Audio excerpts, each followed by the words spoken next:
So guys, mag-unbox tayo ng CCTV from Shopee. Shopee ko po nabili. Mura lang siya, 1,700 plus lang. Tapos si 500. Yan. Unbox natin siya.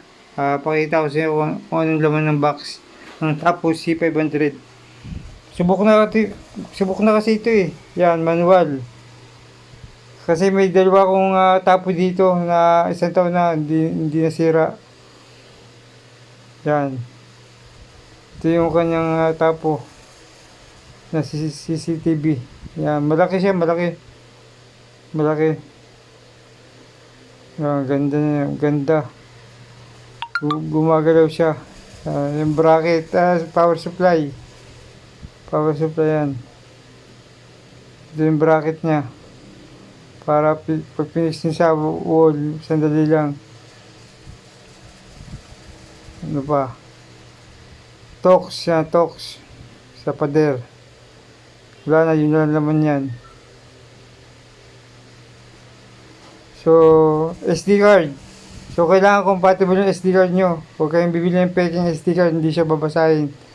Para ma-save yung record ng CCTV nyo. SD card po, yung legit na SD card, original na SD card bilhin nyo. 32 GB, pwede na. So ito na, nakabit ko na. So meron siyang 360 horizontal na gumagalaw, 360 siya. 360, meron din pong vertical, tsaka horizontal yung galaw niya. Ito, horizontal to. Yan. Meron din full screen, pwede may full screen. Madali lang mag-setup ng tapo. Tapo apps lang, download nyo lang sa Play Store. Yan.